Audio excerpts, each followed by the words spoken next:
So tired of these mongrels. Then leave. Hey, it's a good living here. You know that. Your living is nothing if you're unhappy.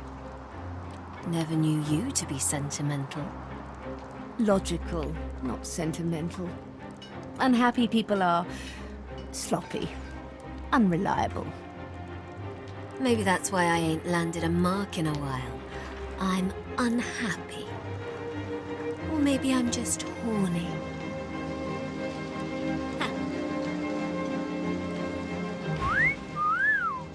Looking fresh, gorgeous.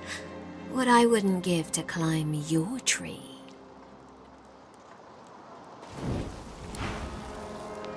Back again? I'm glad.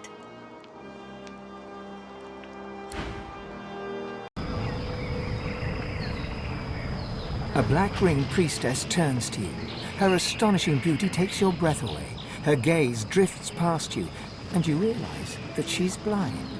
She breathes in, as if tasting the air, as if tasting you.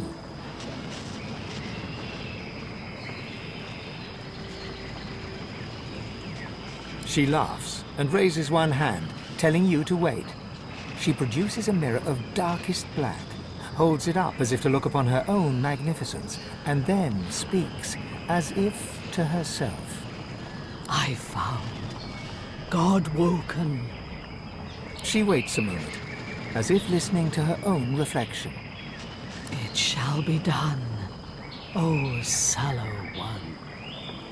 She closes the mirror, looks at you directly, almost as if she can see you, and then she smiles. A smile to melt the heart, a smile to drown in, a smile to send an army off to war.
The priestess holds her hand out to you and smiles. A smile to freeze the heart. A smile to set a forest all ablaze. A smile in which to gladly bleed to death. Take me. Her hand slides into yours, and you are whisked away, far across the oceans and the forests and the mountains, to a city on a dusty plain. You're in an alleyway, dark and dank, and you wear a hood. You're ragged and dirty, twisted and bent. You move with a stooping sideways gait. Thirsty, while the shopkeeper's back is turned, you approach a barrel of water and bend to drink. You catch a glimpse of your own reflection. Your skin is discolored, your features deformed, your nose hooked. Whack! the shopkeeper cuffs you about the head, shoves you away, and tells you to clear off. He calls you hag and crone and old witch, though you have only just reached maturity. You reach for the curved dagger hidden in your stinking robes. She laughs, a laugh like ringing bells. Both and none. You race through a maze of alleyways as behind you the alarm is raised. You hide in a darkened corner as the pursuing mob draws near and sense a presence behind you. You turn. A man's pale face floats high above you in the gloom. He smiles and offers you his long-fingered, long-nailed hand. You know this is the God King's sallow envoy. There is no choice to make. You step from your hiding place as the mob goes racing by, crying thief and witch and hag. None but the younger men give you a second glance. They give you a third glance and a fourth. You find a mirror in your pocket. You open it and stare into the black glass. The most beautiful woman you have ever seen looks back at you. You smile. And so does she. And you will remember the beauty of that smile until beyond your dying day. The last thing you ever saw before the veil came down. Because now, your sight is fading. Darkness descends, and quickly you are blind. Your other senses rise, and you hear and feel and smell the world. You are not lost. You shall never be lost again. The God King did all this and more for me. He can do the same for you. Join him. His soul is mine, and so is yours. His soul is mine, and so is yours.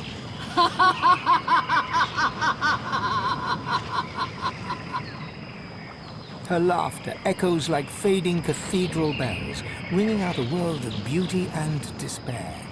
You turn away.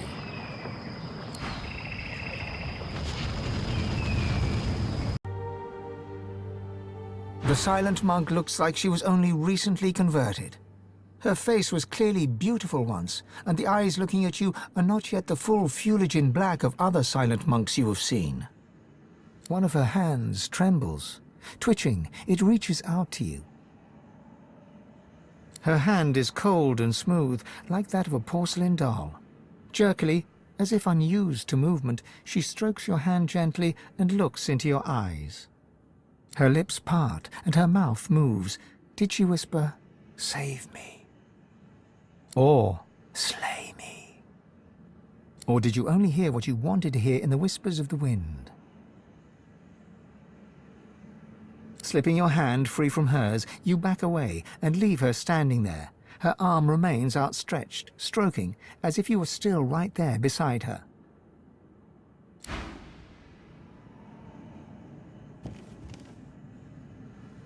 The silent monk stands with one arm outstretched, stroking the air in front of her.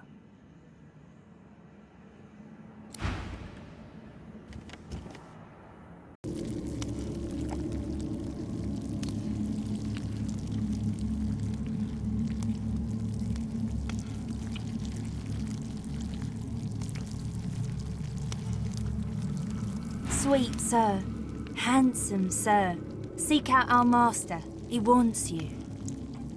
Wants you. She gives you a coy little smile. Her mouth is crowded with dozens of tiny, sharp teeth. Shreds of rotten flesh are lodged between them.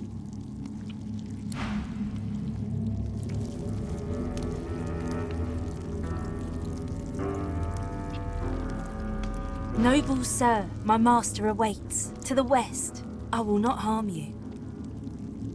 Her eyes dance all over you as she idly traces her collarbone with one taloned finger. I promise. What's that smell? Something delicious. Where? Close. Watching. But not for you. For master.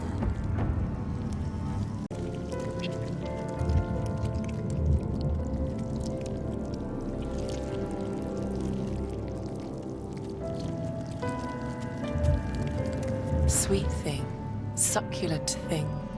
We are so pleased to see you, but not as pleased as him. You look into her eyes and see screams. You hear her gaze upon your body and taste her carnal, violent lust, metallic and sharp as a blade in your mouth. Go, speak to the advocate. Make him happy. Bring him pleasure.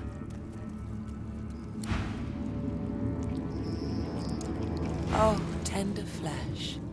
Do you not have places to be? Have you not been given your instructions? The tree is surrounded, and the advocate has us skipping stones. Shh. Dark words should not sully those honeyed lips. All will be well.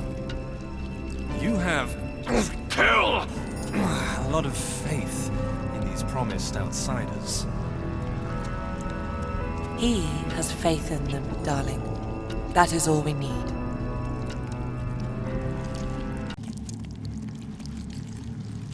Slaughter them all! I do beg your pardon. Hush now, sweetling. Stress makes it easier for them. Would you like me to help you? No! No, it is quite all right. Thank you.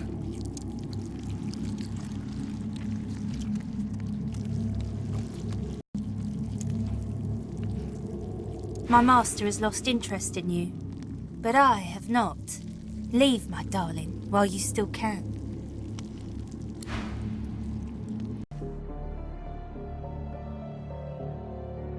The nurse throws you a sultry look, offset by a smear of blood around her mouth.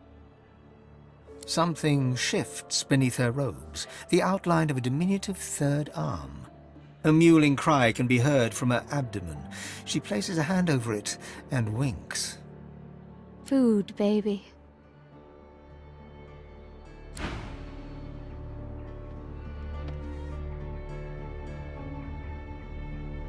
Be on your way, my lovely. Unless you want to join me for dinner.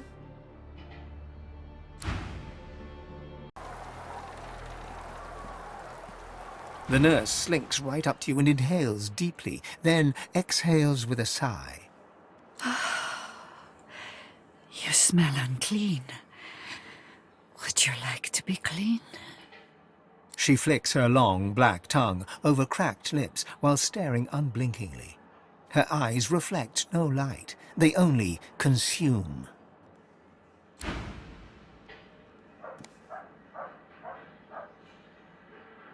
Cleanliness is next to godliness, my sweet.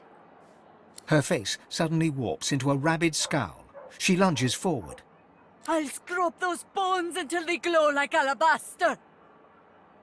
She catches herself and retreats a couple of paces, her shoulders trembling with mirth. You are a beautiful specimen.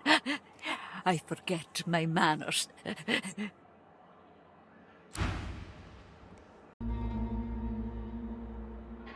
The nurse twists the folds of her robes around her fists while offering you a bloody smile of excitement.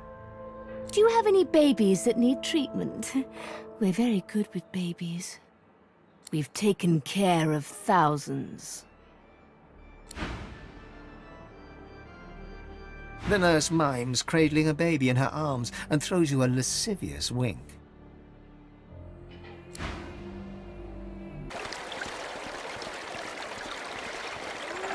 I like my men the way I like my cheese. Thick.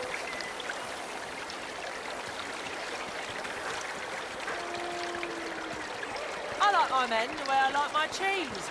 Mature.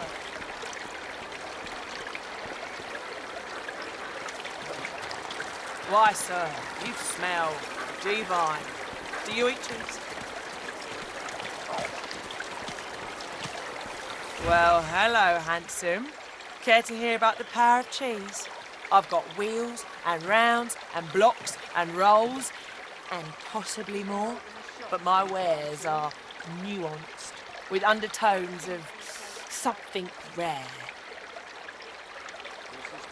She looks you up and down, then... What's on my mind? Why, texture, maturity, taste, but most of all, I'm wondering what tickles your fancy. Looking at you, I think it may be power. Am I right? So I have not misjudged you. Now, we've established how you feel about power. How do you feel about law? Specifically laws relating to property and the acquisition of goods.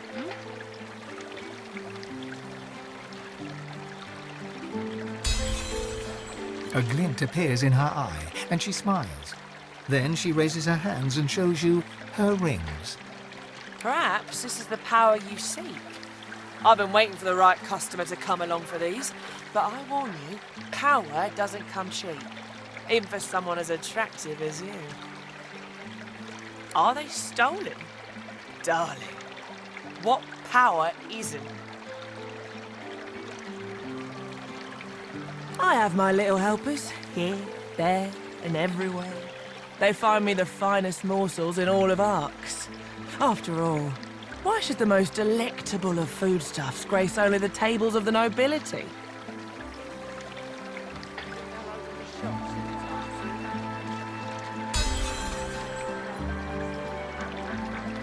Very well. You can find my helpers, the Thieves' Guild, within the Arx sewers, in their so-called secret hideout. Here, I'll mark it for you. But approach carefully. The foul stench is hardly the sewer's gravest danger.